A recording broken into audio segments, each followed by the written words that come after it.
Hello, everybody. Stay tuned for another special Football Friday episode of A Matter of Principle.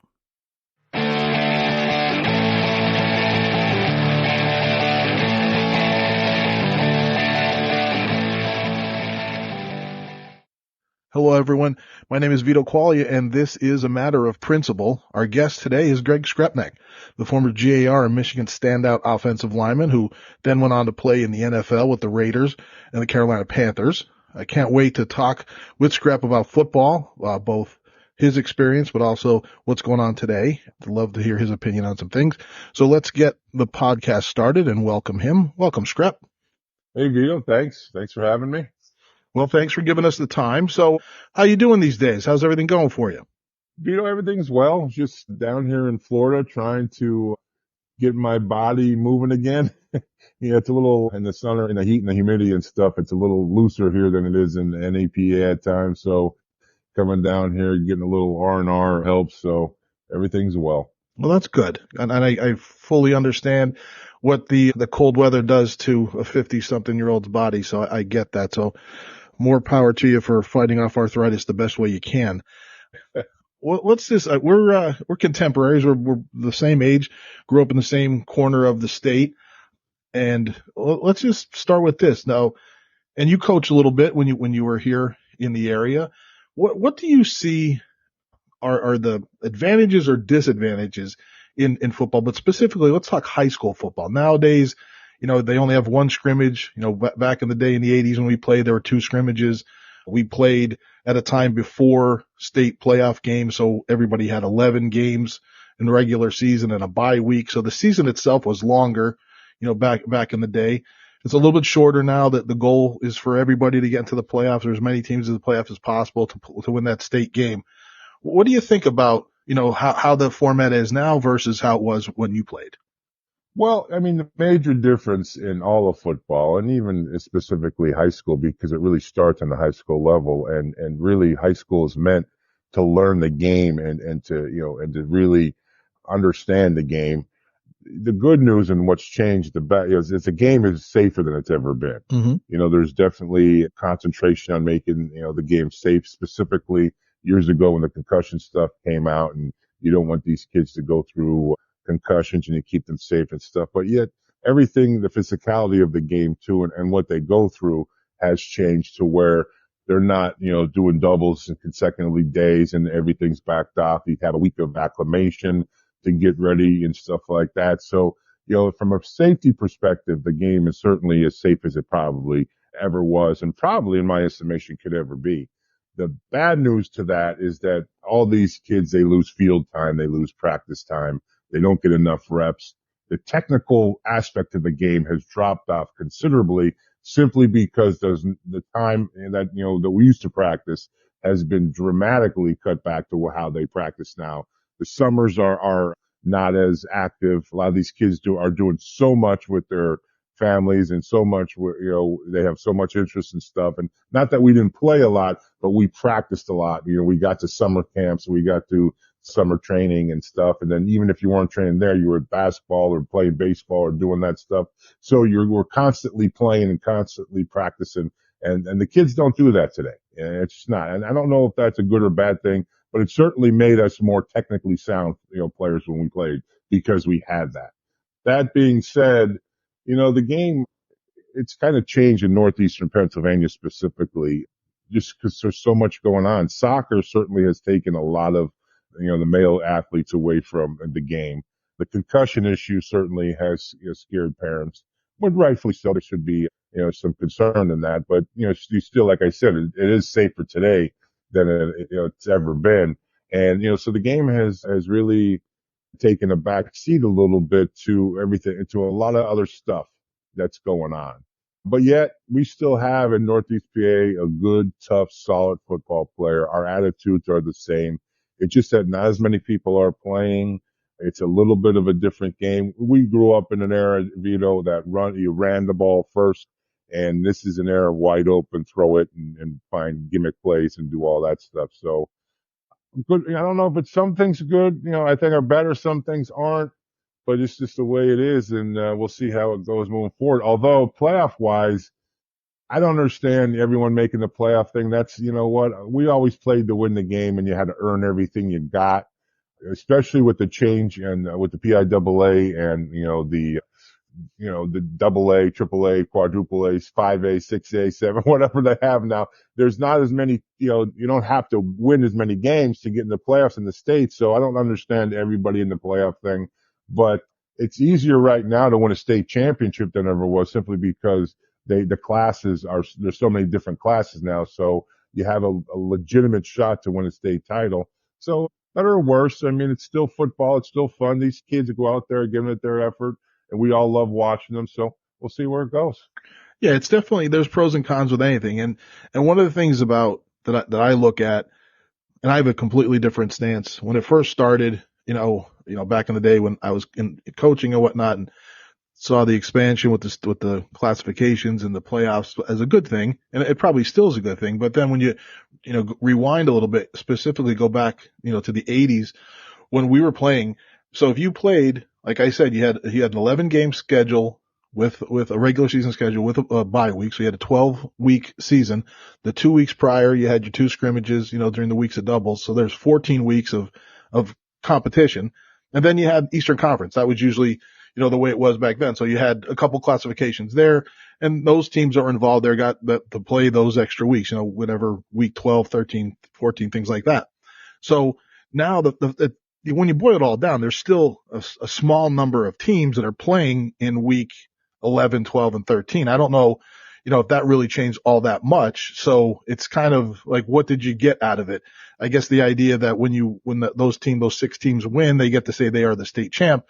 But at the end of it, after 4 years, those kids are playing less regular season games by a lot, really, than their, predecessors did back in the day. So it's what they really want to do. So I guess, for smarter people than us, they figured out this is the best way to go, but you never know, who knows, 10 years from now, they might switch it all up again. But for the student athletes today versus when you played, now you talked about, practicing and getting your technical aspect of the game, but you were the prototype 3-sport athlete. I mean, you played basketball, baseball, football at a high level all through high school. So you didn't, work on your football skills 12 months out of the year. You had other athletic skills that, transferred from one sport to another. That's in decline. You anywhere in the country, you see more and more student athletes picking one sport, maybe 2 sports, and just working on that all year. How do you feel about that? Well, let's look at it from a professional standpoint. If you go any professional sport, and let's zone in on football, you go and you ask all the athletes that are on the field what they did in high school, and I guarantee you 95%, if not all of them, will tell you they were multiple sport athletes. Mm-hmm. That being said, why in the world would you focus in on one when you're in high school? Yeah. If your goal is to be a professional, why in the world, and all the professionals have played multiple sports, why in the world, and how as a coach could you actually sell that? That to me is a little selfishness on some parts to, and other than the athletes, to get them not to play other sports. Because, like you said, my experience is that each sport made me better in each sport. You know what I mean? So if basketball and football to me go hand in hand. You know what? Especially today's offensive lineman. I played offensive lineman. All you do is move your feet, and your offensive linemen today are basically playing defense on basketball. Sure. Moving their feet and staying in front of people. The physicality of the game is kind of backed off again because of the concussion issues, and you can't put your head in like they taught us to do when we played. Our head was our focal point. The head was our starting point. And our head was, what we used, to start our blocks. So, so you can't do that anymore. So if you're playing basketball, moving your feet, and even when I played, it was the same thing. You move your feet, everything you do, it's all about feet, feet, feet. Everyone gets, is enamored with bench pressing and going in there and looking like Man Mountain Dean when the game starts from the ground up. And if you can't move your feet, you know what? You're going to have some trouble. That's the bottom line. Your energy is from the ground. Your feet meet the ground, and that's where it all starts. And if you can't move those feet, you're going to have a long go at it. So, I mean, playing multiple sports It just makes you better in whatever sport you're going to actually concentrate on. And trust me when I tell you this, if you're in high school and you're going to move on to the next level, you know what, most, programs don't want you to be maxed out, if you will. And by that, I mean, like say a lot of people lift weights, and lifting weights is good and you need to do it, but not specifically for, I think, the reasons that people think. Lifting weights to me is yeah, okay, bigger, stronger, faster. I get it. But primarily lifting weights is to prevent injury. That's what lifting weights you wanted to do. You wanted to prevent injury. Just like when you stretch and you warm up, you're trying to prevent injury. If you don't want to be tight and like peanut brittle, everything cracks. You're stiff and you're not being able to move. You need to open your hips. You need to be loose. You need to be, you need to be stronger. Your muscles and bones and everything needs to be stronger. And you get that by lifting weights. But most colleges want you to be fresh. They want to be able to develop you. They don't want you to be totally developed. So, and what develops you and allows you to be in that, in that capacity is playing sport to sport to sport. Now how does, baseball help football? Well, I mean, baseball, you certainly don't have the physicality to the game, but you have hand-eye coordination. Again, you're moving to your left, right. You're reacting, you get, the ball being thrown to you, you're learning how to react. And that's all it is all games are a reaction game, read and react and get into it. So all the sports you play, everything you do will help, you eventually, in the sport you settle on, or basically in other things too, because the one thing you're not talking about yet, and I hope you would, is how sports intertwine with academics. Yes. And so I would tell you that a football player probably knows just about a little bit about every subject out there that you can know to mankind, and you don't even realize it unless you analyze it. Mm-hmm. No, absolutely. I mean, the academics part and also the the competition across different sports. I mean, one time at a clinic, I was having a conversation with Ricky Ronnie, who's at Old Dominion now, but he was at Penn State at the time. And, he just point blank said, look, I want, when I recruit somebody, I want to see them playing volleyball or basketball or baseball. I want to see a football player competing in another sport. I want to see him persevere through some adversity that isn't football related. I want to see how he reacts. I want to see how his parents react. So even at that point, and I'm sure, you know that way better than I do, when they come in to recruit you, they're looking for everything. They see on tape what you can do physically in one little thing, but they want to see the student athlete and everything else. So that's why another layer of making you, more sellable, more marketable at the next level is doing more than just one thing, because coaches want to see that, right? That's the truth. There's no doubt about it. In fact, so much so, if you even make it to the professional level, they don't just draft you. If you're going to in the draft, or people are looking to draft you, they don't draft you on your football ability. They look at everything from your background to your intelligence to what kind of student you were, what kind of what kind of person you are, what people think of you. They look at everything. And it's amazing that, they've letting some guys go through the cracks simply because, their athletic skills, might warrant a little bit of a chance, a little bit more of a chance, but they certainly gotten themselves in trouble. But here's the thing, when you talk about that, and this is probably an example that I use a lot with people in today's game, especially with the portal in college football and kids, seemingly wanting to go where the grass is always greener. They think it's always better on the other side. And when the going gets tough, sometimes, they want to change direction and go a different place. Tom Brady, of course, and many arguably one of the best quarterbacks ever to play the game in the NFL, certainly has all the Super Bowls, went to all the Super Bowls and stuff. And so he's my example. He went to the University of Michigan. And let me tell you something. His career at the University of Michigan wasn't one of these glorified careers. He had some tough times. And during those times, he was from California, and it's very well documented that he, later on in his career, he was thinking about transferring. And, it would have been very easy for him to do it. But, he decided to stay at the university and continue his efforts and such. And it's probably what made him the quarterback he was in the NFL. So I remember talking to my cousin, and he said, well, when he had the quarterback duel, him, Brady, and it was Henson. Henson was considered this, the stud. Coach Lloyd Carr came out and said about Henson that he's the best quarterback he ever saw. But he was a baseball guy too. So Brady, you know what? My cousin asked me, who do you think is a better, quarterback? I said, I'm not sure about the better quarterback, but I will tell you this, that I think Brady leads the team, and I think the team responds better to Brady. So, okay, all this stuff goes, and I was right. He ends up, finishing he finishes his career well at the University of Michigan and then goes to the NFL. So now the thing you have to ask yourself now, if Tom Brady doesn't go through that adversity, doesn't go through the challenges he faced at the University of Michigan, doesn't go through everything exactly the way he went, would he have been the same quarterback in the NFL? Which I'd probably tell you no. So going through adversity and going through all that stuff isn't the worst thing in the world. It's actually probably better. And just let it happen. Don't get upset when it happens. Just, you know what? Let it motivate you. Let it, put you on a different level. Just make sure you're seeing and focusing on what you really want to get done. And it all works out in the long run, but let it happen. There's nothing wrong with that. And coaches want to see that.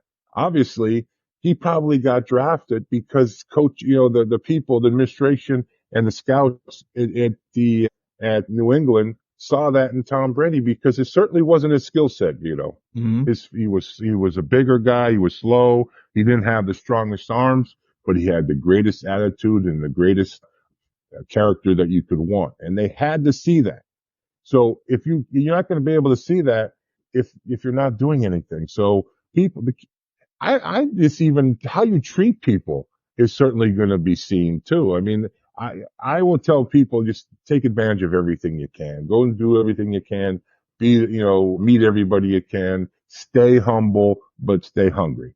Yep. And, so it's interesting because there's so many stories out there that people don't know because we always hear, the bad stuff or, when you screw up, when you do this, when you do that, but you don't hear the good stuff. And I mean, not the touchdowns and the acclaim and, what people see on the field. I'm talking about the good stuff behind the story, the stuff that really makes a player, the stuff that, really shows people how you got there.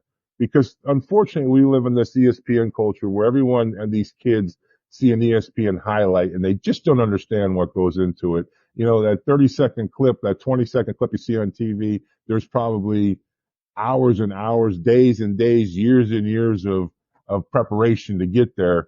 And yet, these kids think as soon as they see it on TV, they should be able to do it. Well, and it goes to the, lack of attention span kind of thing. Like in society right now, no one has patience to wait things out. Like that was the whole thing, coaches used to talk about, preparing while you're waiting so that when your number's called, you're ready to go. Or, just the fact of like, that there's always been that advice, whether it's by coaches or other business leaders that, hey, life is how you react when things happen to you. You know what I mean? So like you said, you just wait for things to happen and you persevere through. And it's traditional and it works. But in this climate right now in 2024 and everything has to happen in 3 and 5 second sound bites and it's like in direct opposition to it. And at the end, like we're old guys now, so we could say, kids today, they don't get it. So, I mean, I'm sure when we were at that age, we probably wanted things now too as well. But when you sit back and look, what's more important at the end of the day, it's the kind of person that you turn into, regardless of whether you played professional football or whatever you do in life, how you contribute and all those things you do, all those things you compete in, all the bonds and relationships you make along the way. That's in essence what defines you. Right. And so that's some of the stuff you're talking about, like the stories and the good things you hear about, because what sells papers and what gets, the top story on the news is always the negative. Somebody getting caught doing this or, some terrible tragedy happening to this family, whatever it is. And then everybody like looks at that car accident, right? Everybody slows down to see the car accident, but nobody takes the time because the other stuff, sometimes it's boring, but you know what? Boring stuff works. It's like Novocaine. It's just like, give it time. It works. So I hear what you're saying, but and that's kind of the stuff where with this podcast, we try to bring it all back to that, like that whole idea of, leadership, but then authenticity, being authentic in what you really do, because everybody, and I'm sure like what you're talking about, the NFL combine, they're going to invest money in you. So they want to, their meter of what they're measuring is very sensitive. So they can tell if this guy is full of crap, or if, if he's just if there's any substance there. And again, when you get to that very highest level, like you played, it's really a business. They're sinking a lot of money into these people, and they want a return on their investment, right? So they're not going to invest money in something they think is just going to flop. So absolutely, everything you're saying is it's really cool to hear, because on every level, whether you go back to when you're 16 years old all the way up to possibility of professional playing, it's all the same. Like, you have to be an authentic person to be successful. Oh, well, you be an authentic person anyway. I mean, Yep. you should be who you are. I mean, no one ever scare away from, or let anyone scare you away from being who you are. Follow what you want to follow. Like I said, just be humble about it and be hungry about it. You got to be able to get up every day, because there's going to be those days you don't want to get up, and persevere through the difficult times to get, to the good times. But, I mean, if you talk to a person who won a Super Bowl any given year, and people need to understand, this is why the journey's so important. And when a team or a guy would talk about their, that journey through the Super Bowl, it's just that. They probably don't even remember the Super Bowl and the game itself. What they will remember is what it took to get there. From the very beginning of preseason to training camp, all the way through the trials and tribulations, to the Super Bowl. You know what? So they will know, and that's what's important to them. It's not that specific moment, but that, those building of different moments through the year that got them to where they've gone. I'll tell you, when I played, we were one game away from the Super Bowl. The closest I ever got to the Super Bowl was in 1996. We played the Green Bay Packers at Lambeau Field in the NFC Championship game. And the beginning of the season, I think we ended up, I think it was, 4-4 or 5-4. We ended up losing to then the winless Atlanta Falcons. We'd go down to Atlanta. And then there was a big riff on the team that just, kind of got out of control. And from that moment on, it was like, okay, we ended up going undefeated from that moment on up until that NFC Championship game. So we won all these games in a row. In fact, the offensive line didn't give up a sack. And, it wasn't even the guys that were the starters originally. A couple of guys got hurt. The guy got himself in trouble. And when the one starter came back, he couldn't even get back to the lineup because we weren't giving up sacks and we're playing so well that's what happened. And so I remember the game, don't get me wrong, and it was traditional classic Lambeau frozen tundra football up in Green Bay. That's when Favre was their quarterback. Reggie White was one of their linemen. They had a great team. The only year that Brett Favre won a Super Bowl. And it was just an amazing run. But I could tell you, like I said, what I remember is that difficult moments that, hey, we were in a full team meeting, bitching each other and, going at it like brothers and sisters go at it, to where we come out on the other side and we win 9 games in a row, not give up a sack for the offensive line, running the football consistently, not making mistakes, remembering what we did in training camp. And that's what you remember. It's the journey. So don't rush the journey. You don't want that instant gratification. I mean, yeah, we all want to feel good in the now. That's great, but you feel better when you know the journey. When you concentrate on the journey, you say, wow, man, I got through that. That's amazing. Or, man, we did that. Or, wow, we were 8-0, didn't give up a sack. Wow, that's amazing. That's living right there. It's not about your final destination or that instant gratification. It's about that journey. And that's the neat thing about sport too, because you're taking almost a lifetime worth of journeys in a season. Yeah. And that's the neat thing about sport. And they can never take that away from you, regardless of if you had a terrible season or a terrific season. That's a journey too, right? And it's all sometimes, absolutely. Sometimes when it's harder and you don't have, the actual success, you remember some of that stuff, because then the little successes that happened along the way in an overall unsuccessful season are even more precious because they don't happen a lot, So then I think when we talk to coaches on the show, and, that are, no longer doing it. That's what they always talk about, missing the journey, missing the preparation, the practices, not Sure. so much the big games or the accolades, which are sweet and awesome. Don't get me wrong. I understand that. But when you listen to all these guys and ladies who have been involved in sports, that's what they miss. They miss the camaraderie, the building, the perseverance during tough times, because you're just building that book. You're writing that book, right? And once you have it, you can Yep. look back and turn those pages, remember it. And that's a great thing about sports, like you said. Now you threw out some awesome names, right? And you take for granted, you would, I'm assuming, because of the career you had, but you've been around so many outstanding athletes and coaches, and I don't want to put you on the spot with this, but especially in the coaching world, who would you say was the best football coach you're around, or the most impactful, most influential? Like, if you had to look through, or just pick somebody and talk about them. Well, I'll pick two because it's hard. It's hard to. I mean, and it's not the ones. It's position coaches than Sure. it is head coaches. Although I played for Bo Schembechler at Michigan, and he was wonderful, and he'd be very easy to pick. Art Shell was my first head coach. Then, he was a good dude, and he's a Hall of Fame player and Yep. stuff. But the two guys, and one's college, one. Well, first of all, let me say this. I will say, I really believe the coaching when we played was phenomenal. Charlie Fick, Dino Galella, the coaching staff I had at GAR was just as good as any coaching staff that there was out there. And, you got to understand that, as you mature and you go, from level to level to level, the only thing that changes is that, stuff gets added on. It's like, taking, a course in college, you go from, the 100 level courses to the 200 level courses, three. So you just get stuff added on. But from a high school perspective, you're not gonna, we're just not developed that way yet to where you could throw all this stuff at them. That being said, I thought my high school coaches were awesome. Even in other sports too, Coach Hopkins and Coach Peter in baseball, they're just awesome coaches, and I've learned a lot from the game from them. To this day, what I stay in contact with most of them, and what I just thought they were great, coaches. They put in the time and they were great. So I do believe our coaching was excellent back. We played in the 80s, and I'm grateful for it. That being said, the two guys that I think probably were the best coaches that I had, one, people's name wouldn't recognize, and the second one they probably would. First one is Jerry Hanlon. Jerry Hanlon was my offensive line coach at the University of Michigan, and it's just like I don't know, 5'4", Irishman, what that I was afraid and scared to death of.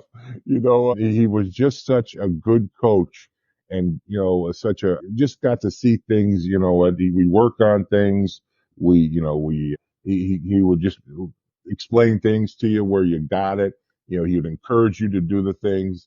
One of the greatest things that, that he could do, and this is and to this day, I'm close to him, and he would come up to right before we play our game. We'd just get done warming up, and all the offensive line would come up. We're sweating. We'd come together, and he would bring us in together. Every game, he'd say this pretty much the same thing. He said, "Listen, no matter what happens, remember, you're still my guys.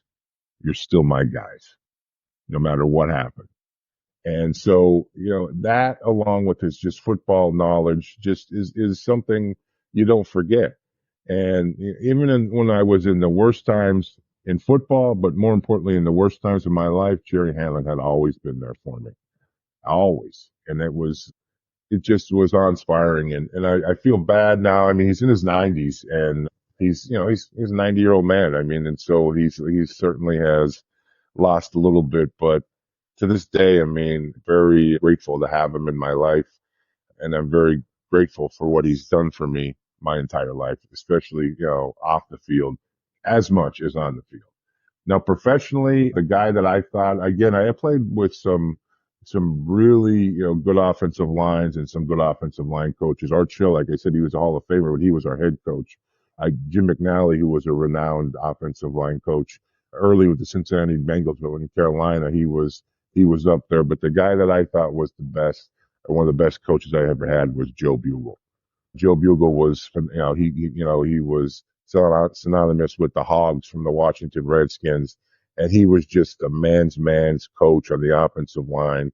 Was a guy that allowed you to be aggressive and not be as waiting offensive line. Sometimes that, you know, to react, you have to kind of be aggressive, aggressively react by you controlling the reaction sometimes. So offensive linemen tendency to just, make their sets and wait to see what happens. Well, he was more of an aggressive guy and say, hey, take your set and you dictate what's going to happen.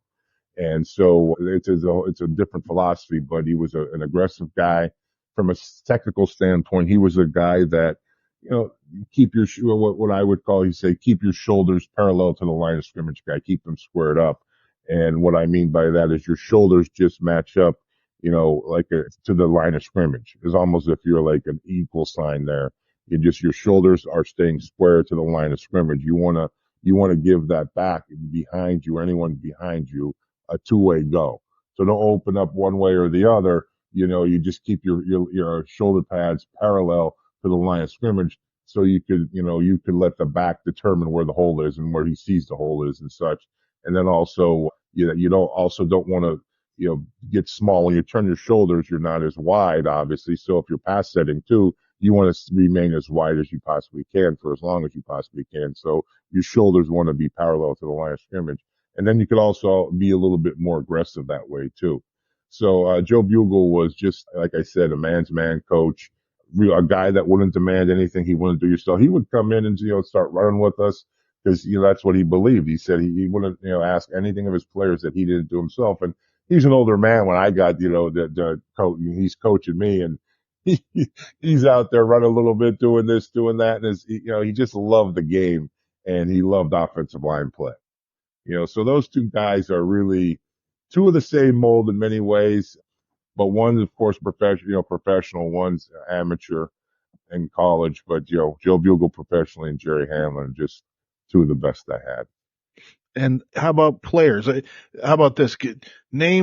Pick someone who you think was the most outstanding football player that you played with. And then maybe on the second question, who was like the best teammate you had? It might be the same person. I don't know, but it might be two very different kind of people. Like the best overall athletic football guy, and then also the best guy to be on a team with. Well, here I'm going to give you. I just want to give you give you a little background. Now, the younger younger listeners might not understand it, but certainly our contemporaries and our older listeners would see these names. When I first went out to the Raiders, it was 1992, and I got drafted second round, fourth pick in the second round, 32nd overall, and I went out there and. You go into the LA Raiders, we're the Los Angeles Raiders, not the, Oakland, Raiders or the Las Vegas Raiders, but the LA, Raiders. And you're going to LA. You know what? You just, as a kid, I mean, come on, are you kidding me? Hollywood and all the celebrities and, you're in LA, the second, biggest, city in the country and on the West Coast, baby. I mean, does it get better than that playing for the Raiders? I mean, I don't know. So anyway, I get out there and I just, some of the guys that I played with, especially that were there. Marcus Allen was our running back. Howie Long was one of our D linemen. Greg Townsend was one of our D linemen. Tim Brown was one of our receivers. Ronnie Lott would come to play with us. Eric Dickerson would come to play with us. And you just have this slew of a who's who in football with the Raiders. So you're like, that's awesome. I mean, you gotta be kidding me. I mean, it's unbelievable. We probably had the fastest receiving corps, in the NFL. Willie Gault, good, big track guy, yep. Playing with us. It was just, I mean, it was crazy. It was absolutely crazy. So, you gotta stop, the one thing in the game that you have to stop yourself doing is being starstruck. Sure. Because guys that you had idolized in high school and even in college, now you're teammates, and contemporaries with. And so if you don't get that, get that starry eyed, sparkle out of your eye, you're going to get your butt whooped. Yep. Because they're there to play a game and do their job. And so that's what you got to do. You got to play a game and do your job. But it's so neat, that these are the guys that just you played with. I mean, I truly appreciate it, the game. And if like me, you become a historian of the game and you appreciate, the talent of the game. That being said, the best player that I played against, or the best guy that I thought was, the best player was Reggie White, especially against an offensive lineman. And the reason I say that is because when you're an offensive lineman, you usually prepare, against, you do your scouting reports and you prepare against defensive linemen who have a certain skill set.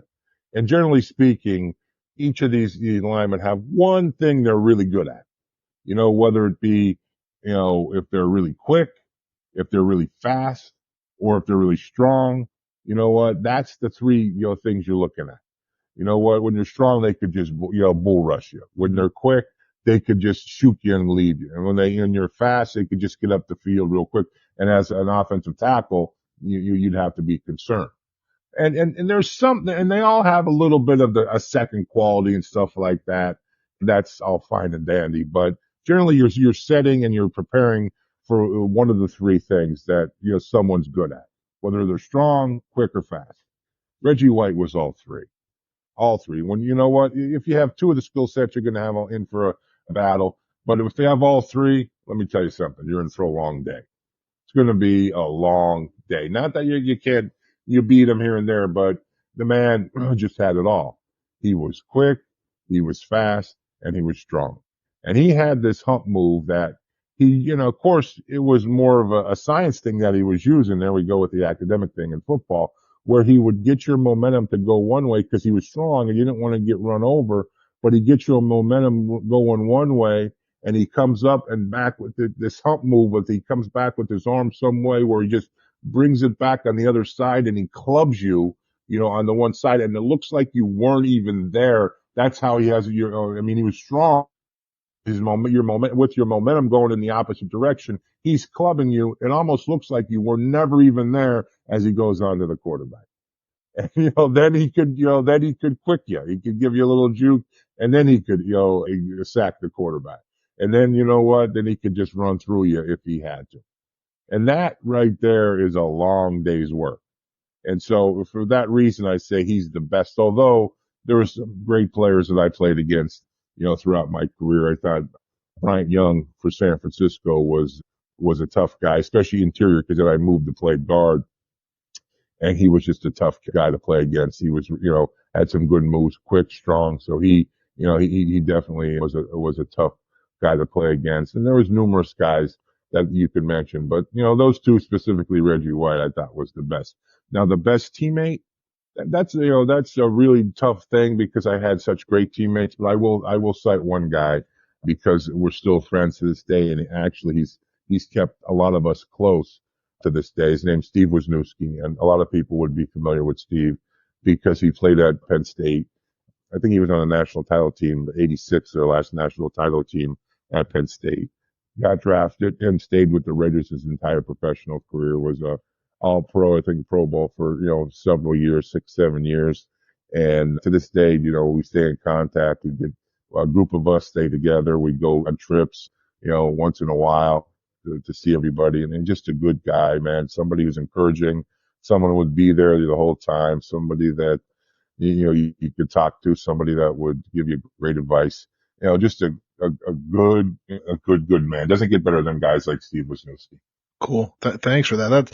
As a guy, growing up, and the names you're naming, like and I think, you can appreciate the fact that you're a fan of those guys, even though they're contemporary, so it is, you have to flip that switch, and all of a sudden I better hold my end of the bargain up, because these guys don't want to see some starry-eyed fanboy just looking at them. I have to, make sure that I'm worth it too, being in this locker room. So that's really cool. Yeah. Now you referenced, the academics and a little bit, but so you played at a very different time in college where, you were there for 4 years, right? You don't see, with the portal and for a million other reasons these days, sometimes guys aren't finishing out, 4 years at the same school or 4 years in school in general now, right? So how do you feel about that? Like the trajectory that the kind of student athletes that are being produced now versus back when you played? What do you feel about it? Well, I don't necessarily like, guys transferring from school to school to school. I just don't like, although I know there's some reason to do it.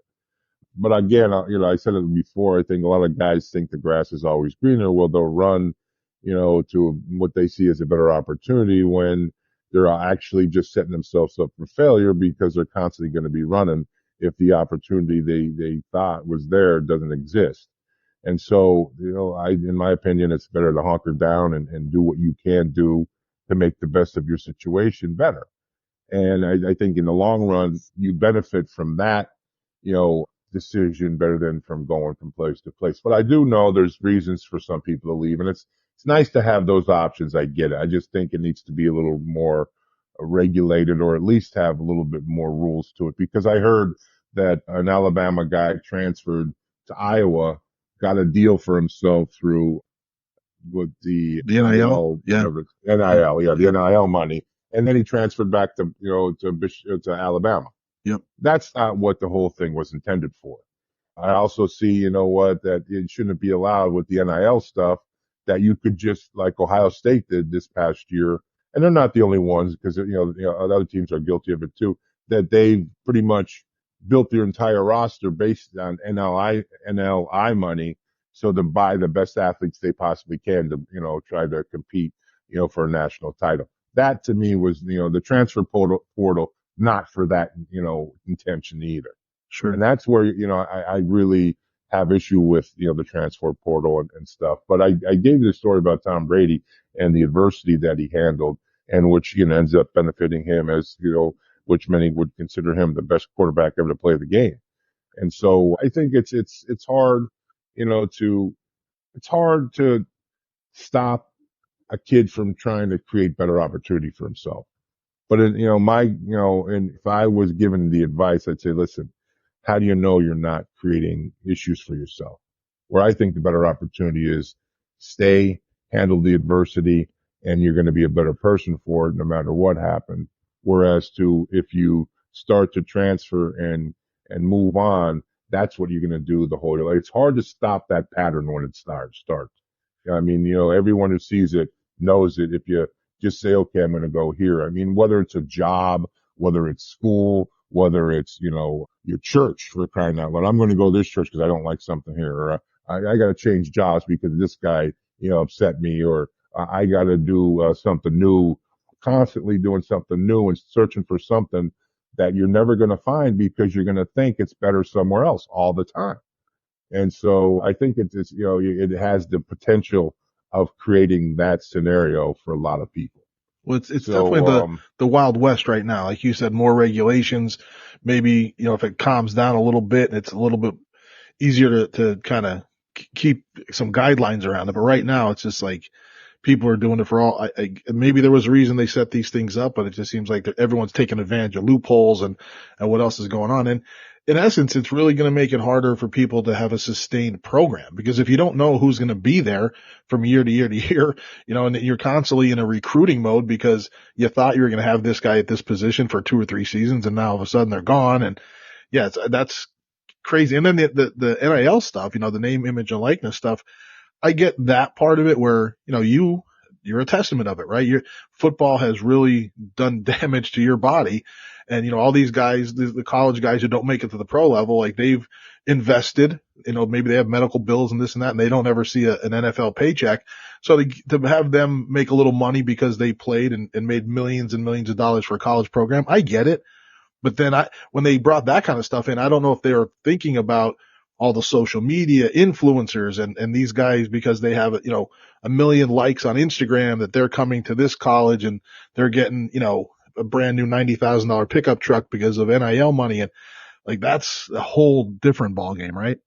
Well, it's unbelievable. And I can tell you this, I mean, it brings up a little bit of a sore spot with the players being paid now, or going to get paid, and the NIL money and stuff. Because, one, I feel, a little PO'd because that opportunity wasn't afforded to us. Sure. Because like you said, you want to try to make as much money as you can, because there's only so many years you could give, especially with the physicality of the game. I mean, that's just the way it is. And not that I begrudge any of these kids money, because they should be able to get the money, because there's only a small window for them to understand, to get it. But what bothers me, a lot of it, especially what, what was sold to us is, and this is what bothers to me, is like people were trying to say there was no value to a scholarship. Mm-hmm. There was all the value in the world. I mean, I know a ton of people, and I'm sure you do too, if not yourself, that are still paying back their student loans at our age. Sure. Are you kidding me? There's no value to a scholarship. Getting a free education from a top-notch college or university is invaluable. It'll stay with you the rest of your life. And today's day and age, it used to be, okay, you come out with your bachelor's, you're fine. These kids could easily get their master's degree in those 4 years. And if they stay 5, they could be starting to work on their doctorate. Sure. So don't tell me there's no value to this. I mean, if you ever go, I don't know if you saw it, but recently Michigan had all kinds of videos on their new locker room, they just built. I'm telling you, as kids, and I said to someone, we were looking at it, I said, I would never leave the locker room. I would never leave. They have everything you need, especially I think their training table now is at the facilities too. So you don't have to leave. Put a bed up and you're good. And the nice thing about it is today's day and age is, especially with college, you don't have to go to the library. The library's on a computer. You don't have to go to class. You can get the classes on the computer. You could go via, class. I would suggest you go in person and stuff like that. You could they all have all kind of tutor help and everything else. So if you're not coming out of college with at least your master's, you're not doing it the right way, because you could go to school in the summertime. You could go to school online. You could go to school. You could be anywhere to do all this stuff, and the resources are there. So why wouldn't you take advantage? And that to me is more valuable than anything else. So that's one of the things that really, kind of upsets me when, people and these advocates say, well, the players should get paid and all this stuff. They do get paid. They get scholarship. They get a scholarship. Anyone who has to pay for school knows, how difficult it is and knows the cost of what happened. And they would gladly have said, well, I'll play football if I could get a scholarship, because then I don't have to pay back this money, for the rest of my life, so to say. Mm-hmm. So, it's interesting, but I do understand the point of the money, in the NIL and paying these players and such. You said it not only from, and don't know who's there, who's going to be on your team the next year, which I always felt scholarships should be a 4-year deal anyway. And they were a contract. And yet, that each year you had to renew your scholarship. I mean, there's something that could be, when I played anyway, that was it. But so I understand that.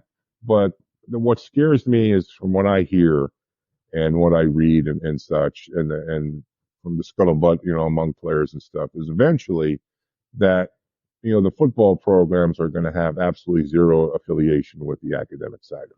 Yep. It's going to be almost a semi-pro league or something. Well, it is a semi-pro league now, because it's a minor league system. But yeah, it's going to be a semi-pro where all that the sport's going to do is use the facilities in the name of the college. And then the players are just going to not be required to go to school. They're just going to be employees, which Northwestern, was 5, years ago for, and which is another, another topic, so to speak, with the student athlete. And the only reason the term student athlete came to be is so they didn't pay the players when, football started, back in the day, and they weren't considered employees of the university. So that's the sad thing to me. If there's the affiliation, they lose the academic side of it, because football is, to me, a classroom. Yep. It's just like, any other classroom there. And I don't understand why the academic types, dislike football, simply because they don't see the academic value. There is more academic value in football than they know. Well, and I think, that whole vanishing of the amateurness of collegiate sports is really the sad part, because if it even really was there, I guess at times, especially I think for us, like, we're 54 years old, right? Football has blown up in our lifetime. I mean, it's on, like, if you think way back before we were born, in the 50s, when the first NFL championship game was on the black and white TV with the Colts and all that stuff.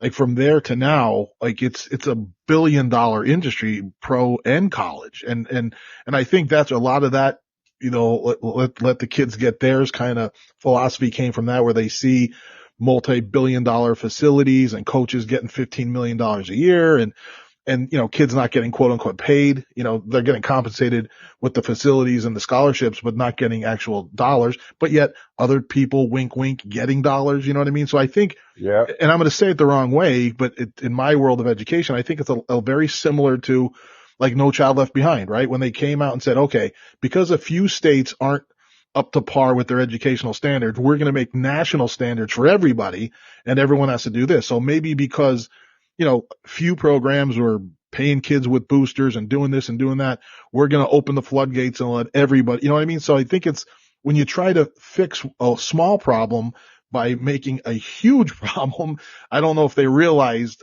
opening the floodgates and what was going to happen. That's just Vito's take on it. But Well, I think you're right. I think you're right in many ways, because the one thing we don't talk about is that with these super power five conferences that, they just keep adding teams to to their league, which to me is a joke. yep. I mean, there's no reason why, UCLA, USC, Washington, Oregon should be in the Big Ten. The Big Ten's a Midwestern conference. What is, the California schools, the Washington school, Oregon, the West Coast schools doing in the Big Ten? That makes no sense to me. But, with these Power Five conferences, what's going to happen is this is the unfortunate part. A lot of teams are going to lose their football programs. Yep. They're not going to be able to afford them. And what does that mean? A lot of guys aren't going to have the opportunity to get a scholarship to go play football and to get an education. That's the smaller problem that people aren't seeing with all this, pay for play and the top tier guys are going to get paid as always. And, the other guys are going to get nothing. Well, You're eliminating, that opportunity for a lot of people. And not to mention all the other sports, all the smaller sports, right?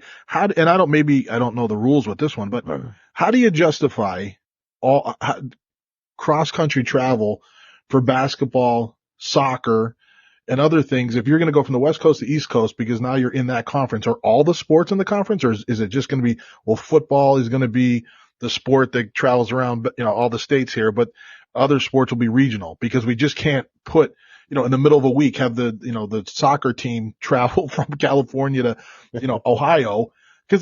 And then you talk about driving up who's going to pay for that? All those costs are going to be paid for by higher price tickets, more this, more, and you're going to, and football will keep feeding itself, because it does, because we have this love affair for football, rightfully or wrongfully, but we do. And all these other sports that, don't have thousands of people in the stands, they're going to go away because they can't afford them. And again, more and more kids not having opportunities to go to school to play that sport, get a scholarship. It's just going to keep feeding on itself. And then you're just going to have these big clunky conferences that are just little professional organizations, really, right? That's what they're going to be. That's what they are. I mean, they've been professional organizations. I mean, they're the ones well, the NCAA is probably the biggest joke, in sport. All they were was a money organization to take money from these universities, and people just say, oh, we're going to do this. And yet they have horrible rules. They're not for the benefit of the kids. They just want to, find people and get money and dictate what you should and shouldn't do. And listen, I understand you should have a governing body that makes sure you're following the rules and keeps an even playing field for everybody. But, the rules that they've had, in terms of, just like Michigan, Harbaugh getting in trouble because a kid was on the campus that already had committed to the school, a couple kids, he bought them hamburgers during COVID, and you know what, now he got suspended for a game because he did so, because he wasn't, he didn't, live up to our standards during the investigation. Are you kidding me? That's how joke of an NCAA. When you're talking about buying kids a hamburger, I don't give a crap. Any kid that's hungry and you want to buy him a hamburger, you should be able to do. I don't care who's on campus or what. That's ridiculous. And again, I understand there's a fine line between, a hamburger and then something else. I get it. But in the NCAA, I mean, goes from, given these, when I played, it was like it was so strict. I remember, honestly, goodness gracious, it was so strict. We were at the University of Minnesota. My cousin had came out to see me, And afterwards, he gives me money, right? He's my cousin. He's been, I've known him all my life. And then one of the coaches comes up to me after, he goes, "What are you doing? You can't do that." I said, "What are you talking about?" He says, "You can't take money from it." I said, "That's my cousin. What do you mean? He gave it to me. I'm a kid in college. I'm not getting paid. $50 to me at the time is like, hey, I'm rich now. I could go get something to eat. I could do this." And yet, you know what? He was just looking at it from perspective of not getting the team in trouble or myself in trouble. And I get that. Sure. But it was like, he was my cousin. And that's the kind of stuff that just gets overblown. So I have a little bit of a beef with the NCAA and such. But anyway, and I appreciate that. I mean, you have a perspective that, most people that I would talk to on a daily basis wouldn't have that. So it's great to hear, personal really view on the ins and outs and what works and what doesn't work. I mean, and so like that's a weird way to lead to this next question. But again, what works and what doesn't work? You've been affiliated with some great programs, both high school, college, and pros. And you've been around other programs as well, successful and some more successful than others. In your eyes, as someone who's been through those things, what are the characteristics of the programs that are really successful? Like what did you see when in your playing days? Were there certain things that's you saw in all you said Lambeau Field and stuff. There's that tradition there, things like that. Is it just a tradition that helps build the culture of success, or are there other little seeds that have to be there as well? Well, the tradition is built on that culture, you know what? So that's the whole thing. And the foundation, that's how you set the foundation. I think, there's a couple tenets that, just ought to be consistent in not only football, but in pretty much anything you do if you want to be successful. I said, and the bottom line, and I think what Schembechler has always, he's maintained and promoted. And I even going back, if you're just looking at Michigan as the example, I think first and foremost, there has to be a willingness to just, want to be the best. You start with, hey, listen, we're going out there to be the best. We're going out there to win championships. We're going to go out there and win and so forth. So once you establish that you want to do that, you can't do it at all costs. You have to do it the right way. So, the tenets that belong to that mindset is that you have to work hard. There's no doubt about it. Hard work is the first thing you got to do in everything you want to do. Now, what does that mean? That you have to define what working hard is. I mean, it doesn't mean you can't work smart and you can't, you have to beat yourself over the head all the time. You just have to put the time in. You have to work hard. You have to prepare yourself. You have to make sure that you're promoting that at all times within every facet of your organization, from your athletic department to your coaching staff to your players to everyone. You have to, that's the one thing that you have to maintain, that everyone's going to work hard. Because if you have a slacker, you know what? Someone sees that, it's going to pee over this. Oh, he's getting away with this. And the kind of problems that causes for everyone. Yep. And no matter what industry you're in. Yep. So working hard, I think you have to, have integrity. And integrity doesn't mean you're not going to screw up. But integrity will mean that when you do screw up, you'll hold yourself accountable and you'll move forward. But you have to have that integrity to want to be honest. You know what? To make sure that this is honest, we do it the right way. And that's what we got to do. And then thirdly, you know what? You just got to be dedicated to your cause, man. You got to be dedicated to it. You can't let somebody come and disrupt it. Now you can improve on it. If you see someone doing a little better or liking something, you could tweak it here and there, but don't let someone come and just, ruin it for you. You know what? Make sure you have your vision. You know what? You establish that you want to be the best. You establish that you want to win. You want to win championships. So be dedicated to that cause and don't let people throw you off it. Like I said, it's all right to adjust, but I think those couple things right there is really the foundation of a good solid program. There's so many, there's a lot more that you could say, but I think, starting with those three is, making sure you have your vision. And then secondly, the hard work and the dedication is the top three. And then, you have to sacrifice for things. You have to give up some to get some. You have to, make sure I think other things as well. I mean, crucial, 3 building blocks, that everything else that you want to do in the process has, like you said, the foundation. Like if you don't have those 3 elementary things, then nothing else is really going to be sustained. You could have lightning in a bottle, or this group of people at this time were just there and the timing is perfect. But if it's not built on anything sustainable, it's going to eventually peter out. It's going to be temporary, But if you want to build a program and you want to have, that tradition of excellence, you have to keep doing. And sometimes, like we said before, that kind of stuff at times could be boring, maybe, because people don't have the patience for it to put in the work and to keep grinding. But if you want long results in the long run and sustained results, that's what you do. I mean, that's right. And again, it's things that when we talk to, whether it's somebody from a chamber of commerce, somebody who owns a business, they say the same kind of things. And that's why I love doing this, because then I'm talking to somebody who played in the NFL talking about the same thing. So there's really no secret to success. It all comes down to really putting the work in. And sometimes people try to cheat it. And that's when you either, you fall on your face or you get temporary success. And, that's not what you really do. There's 2 things among those 3 that you have to remember. One, and I'm sure you've been told this, a zillion times. The first and foremost, probably to get to that point, is the little things mean most. Mm-hmm. The little things mean most. And secondly would be, what are you doing when no one's watching? Yep. What are you doing when no one's watching? And you know what? Most people think that,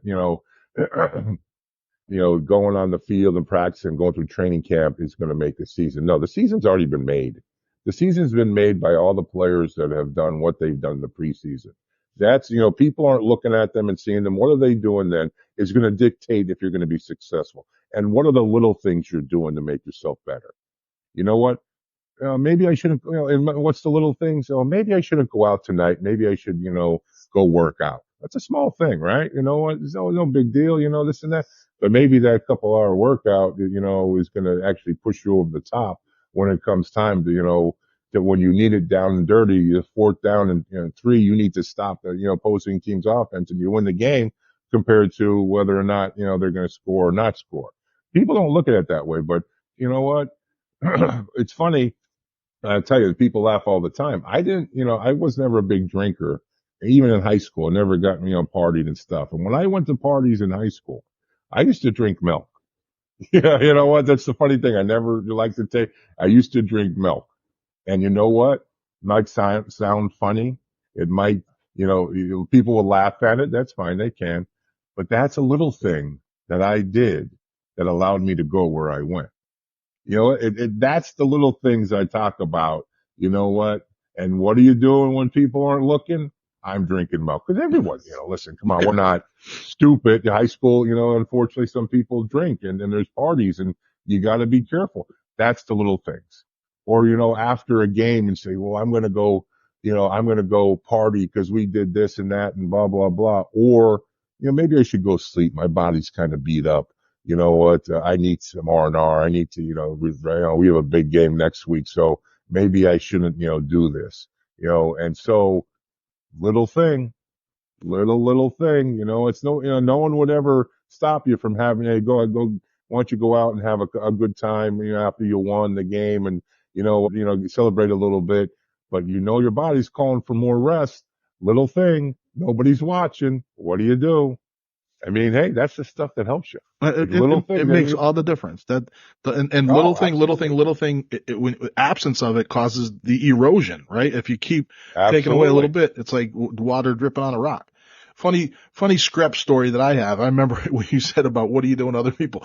I remember my junior year, because you're a year ahead of me in school. We're getting ready to play you, and we're doing sprints. And I remember my coach Sal Montagna, who used to love to push buttons and try to get guys mowed.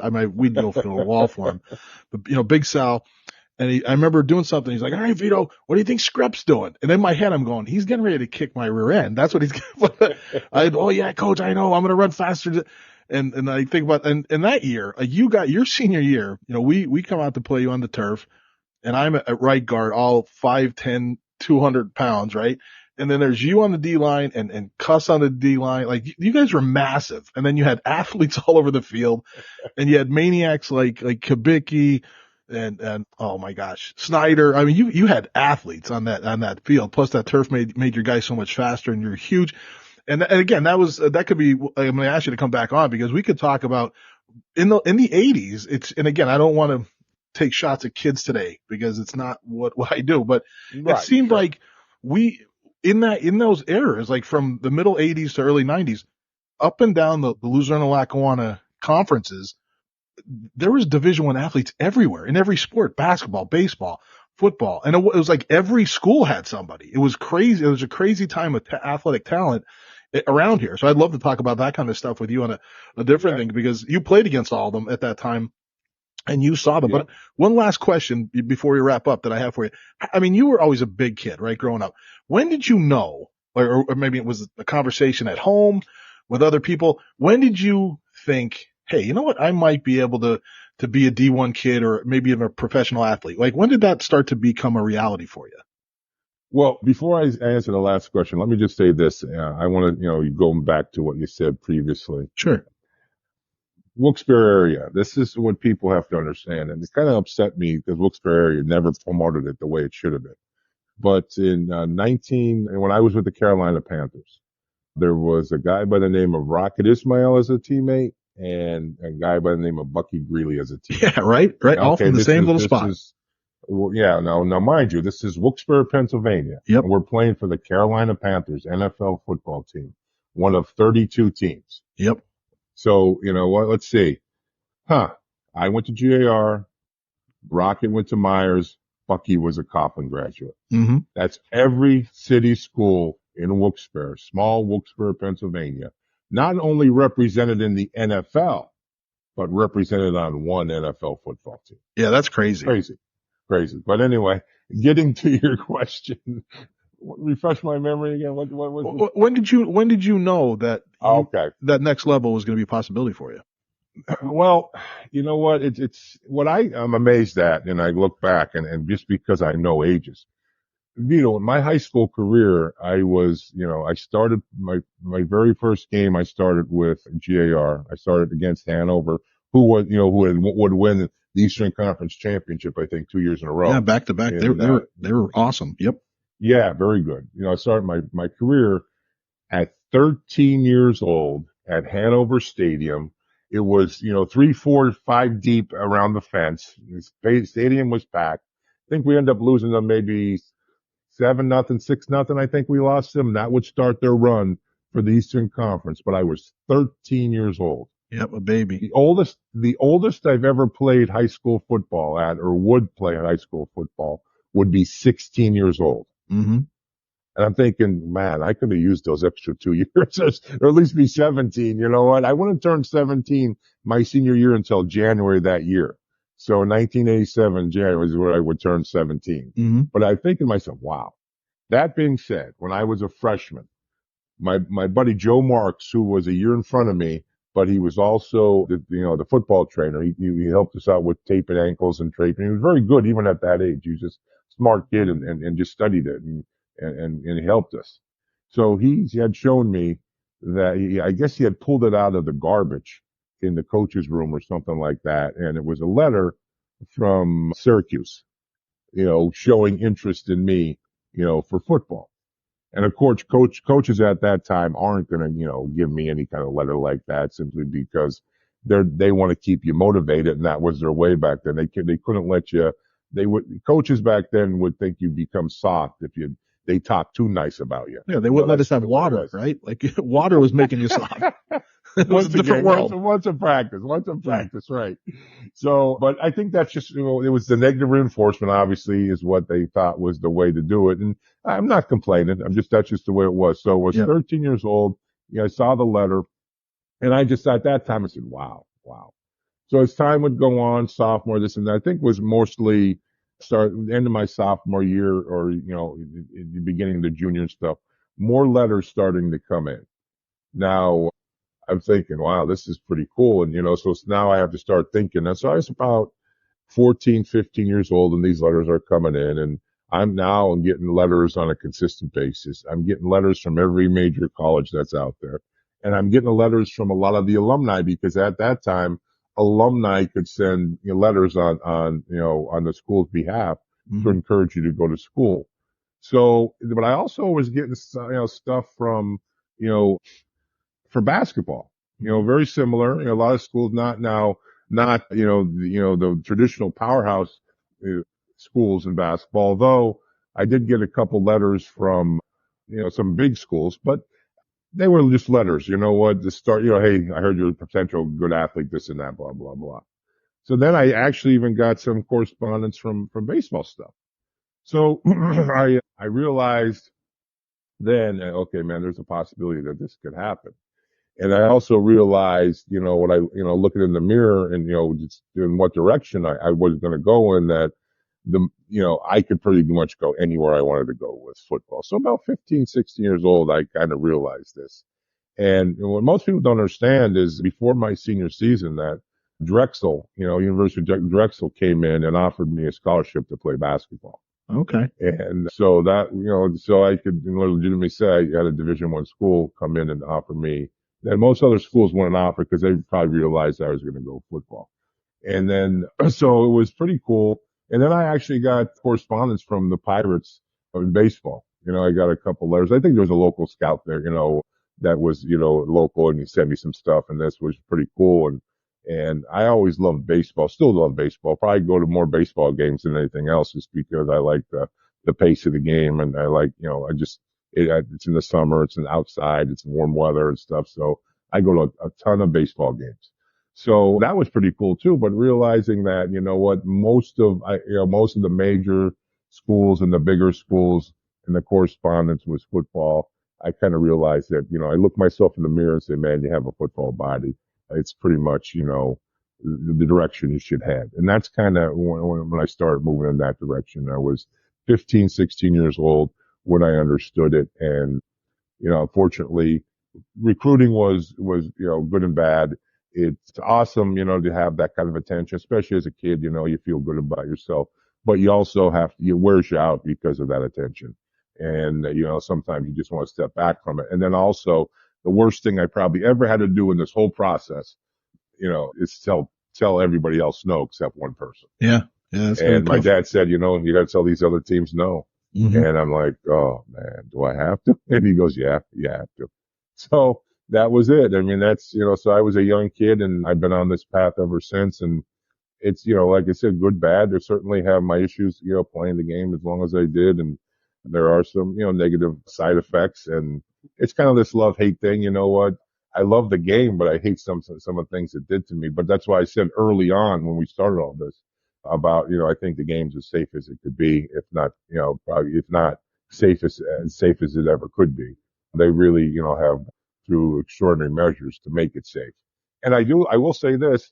I know a lot of interest in football has kind of fallen in the wayside a little bit, in the younger leagues, but they have, like Kistler High School on Saturday mornings, they had a flag football league that was phenomenal. It was phenomenal. And it was great because it's NFL sponsored. So the kids got to wear the uniforms of their teams or shirts that have their team's logo and colors and stuff like that. And I'm telling you, it was packed. And my nephew, no reason I know is my little nephew plays.